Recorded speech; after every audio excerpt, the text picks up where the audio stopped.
way down to the floor, laying on our back, and then rolling onto our side body. I want to keep the knees at 90 degrees, hips and knees at 90 degrees. And the shoulders are stacked. We're going to have the hands coming straight out in front.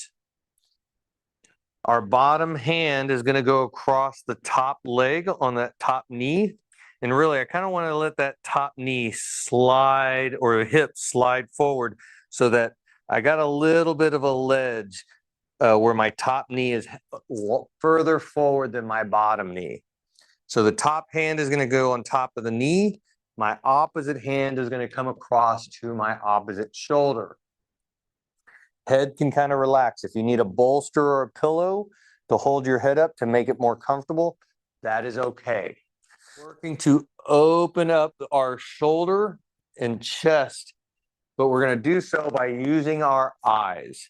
So I'm going to start by checking my blind spot, looking over my left shoulder, and I'm going to continue to reach my eyes, trying to see as far over that shoulder, and that's going to pull that shoulder back. As it pulls back, I want to make sure I'm not letting my hips slide with me. I want to keep my hips sliding a little bit forward. That's why I want this ledge over here. I don't want that to lose that ledge. I don't want my knees to get even. I want to keep one knee extended over the other. So as we're looking back, use those eyes. How far can you get those eyes to look over your shoulder, opening that shoulder up? Inhale as we bring it back. Exhale. Nice, slow look over that shoulder.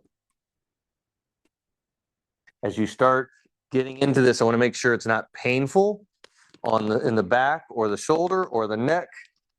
If it's not painful, as you're looking back and you get to this end range, see if you can touch the floor with your shoulder blade.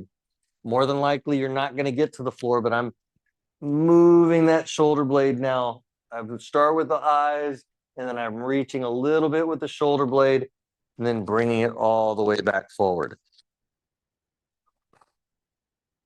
Open, feel that nice opening of that shoulder. You can feel a little bit of opening up into the chest. Can you feel that mobilization and stretch to the mid and low back?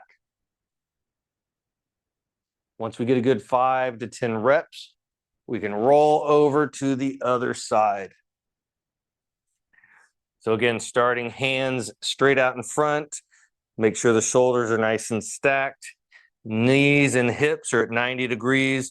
That top knee is a little bit over the bottom knee. Bottom hand is going to come to the knee. Top hand is going to come across to the opposite shoulder.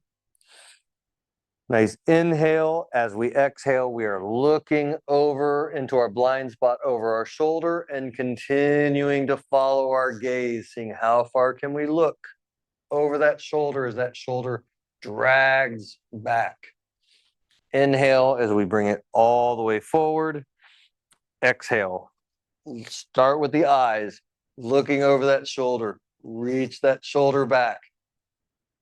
As that shoulder's reaching back, I want the hips continuing to kind of lightly slide forward, or at least maintain that forward slide. I don't want that hip to slide back. I want to keep it sliding forward as the shoulder's moving in the opposite direction. As you're getting into it, as long as it is not painful, we're starting with the eyes, looking over the shoulder. Then as you get as far as you can with your eyes, start to reach with the shoulder blade. See if you can bring that shoulder blade closer to the floor. Inhale as we come all the way forward. Notice if this side feels a little tighter and more restricted than the other side did.